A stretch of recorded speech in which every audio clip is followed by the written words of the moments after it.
Let's learn how to make a player character in Advanced Dungeons & Dragons.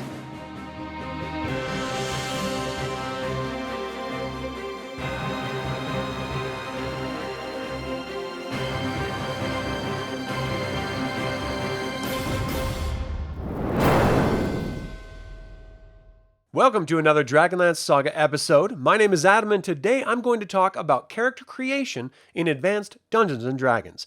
I would like to take a moment and thank the DL Saga members, and invite you to consider becoming a member by visiting the link in the description below. You can even pick up Advanced Dungeons & Dragons and Dragonlance gaming materials using my affiliate links. I'm referencing the Player's Handbook, Dungeon Master's Guide, and Unearthed Arcana for this information. If I leave anything out or misspeak, please leave a comment below. Creating a new player character or PC in any tabletop role-playing game or TTRPG system is a time-consuming process. You have a lot to consider. What your character will be like and how they will fit into the party and world are just the tip of the proverbial iceberg. But games like Advanced Dungeons & Dragons or AD&D help you narrow down the diverse options of race, class, and alignment depending on your character's ability scores. Creating a character begins with generating your PC's ability scores, deciding on a race, then a class, the alignment, and name. You will know certain languages based on your choices, in addition to generating starting money so you can purchase equipment necessary for adventuring. Finally, you will roll for your hit points, and you will be ready to explore a dungeon or landscape. The reason ability scores are so important is because each race and class has minimum and maximum scores necessary for play. This is intended to be a balancing mechanic in the game, as the default race is human and the other races are more rare. Because the other races have special abilities that humans don't, they generally have level caps on classes as well, but they are able to multi-class, whereas humans only get to dual class. I'll go over all this when we get to the appropriate video after character creation. But first, let's go over what the different ability scores and the different score generation methods are so we can begin creating our characters. In AD&D, there are 7 abilities, though only 6 are commonly used, forsaking comeliness, first presented in the Unearthed Arcana.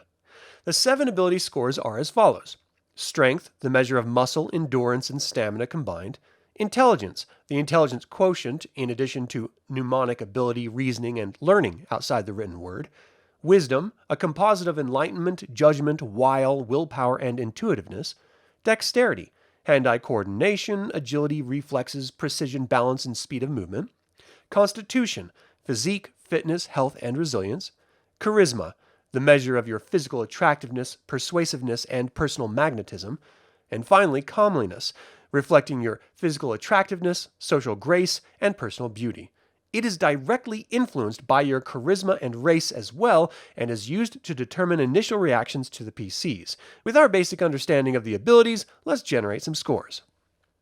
Generating an ability score depends on the method used to roll them, and every player in the group or party should use the same method for fairness if at all possible. There are 5 methods which follow. Method 1. Roll 4d6 6 times, discard the lowest die, and arrange as desired. Method 2. Roll 3d6 12 times, discard the 6 lowest scores, and arrange as desired. Method 3. Roll 3d6 6 times for each ability in order, keep the highest score, and discard the rest. Method 4. Roll 3d6 6 times for each ability in order for 12 separate characters, and keep the set of scores you prefer. And finally, Method 5. This is only for human PCs. Roll the number of 6-sided dice noted by the desired class and keep the 3 best rolls for each ability score. If it is lower or greater than the minimum or maximum of your class, you instead take the minimum or maximum number. I am planning on making a human cavalier, so I will use Method 5 to generate my ability scores.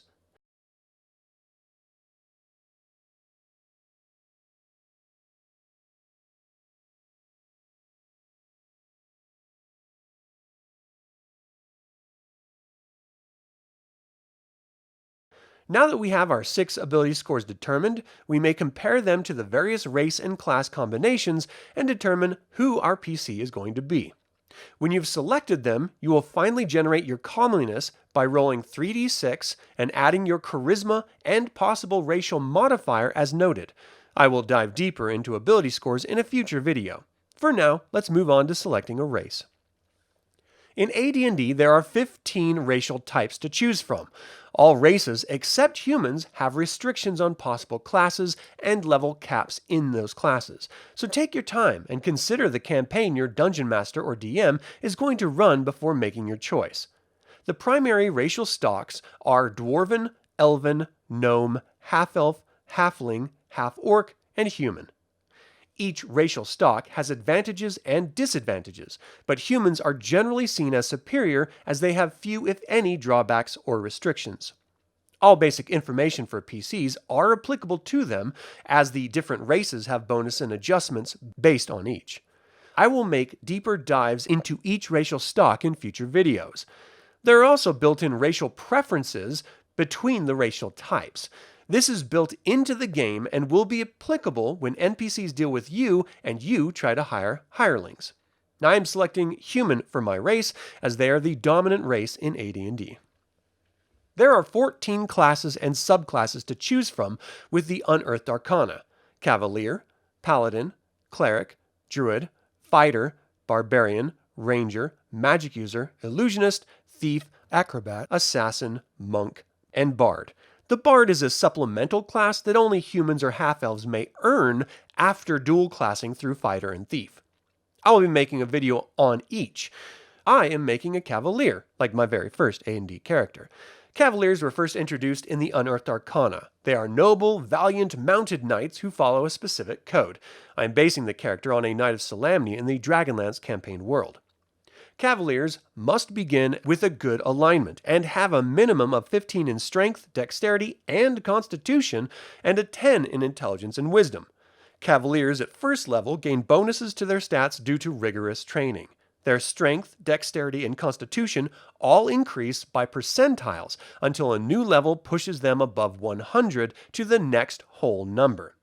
They are restricted in their armor and weapons they use, as they must match their social standing. They're able to make multiple attacks per round, gain bonuses to certain weapons, and parry attacks with bonuses. They're immune to fear and radiate an aura protecting their allied creatures. Unfortunately, they cannot be controlled in battle situations and will charge an enemy on sight. Next, we have to choose an alignment. Alignment describes the broad ethos of thinking, reasoning creatures. Alignment does not dictate religion, but religion does dictate alignment. There are two major divisions of four opposite points of view: law and chaos, separating organized groups from individuals, and good and evil, distinguishing between creature rights and purpose. And finally, neutrality, which exists as an integral, necessary function of the entire cosmos. So the possible alignments are neutral good, true neutral, neutral evil, lawful good, lawful neutral, lawful evil, chaotic good, chaotic neutral, and chaotic evil. There are even alignment languages, but as I will be making a video specifically on alignment, further discussion on this will have to wait. Alignments are incredibly important in AD&D. They influence the choices your PC makes throughout the campaign, separating them from you, as you are not playing yourself, but rather a fictional character with racial and class-specific motivations informed by your alignment and the milieu your DM created. Because of my chosen class, I'm going to choose Lawful Good as my alignment. Now we're able to roll for initial hit points, but if they are lower than the starting hit points in the Unearthed Arcana, you may choose that number instead.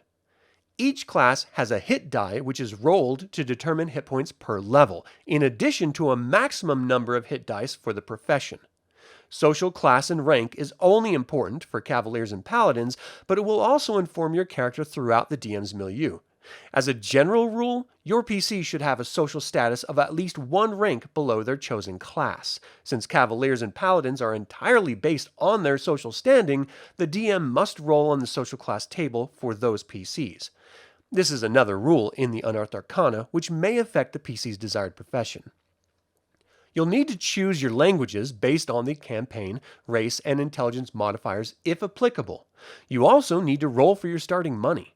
Cavaliers and Paladins are dependent on the social standing roll the DM made earlier and are given beginning equipment as well. You may spend your money on additional equipment as needed.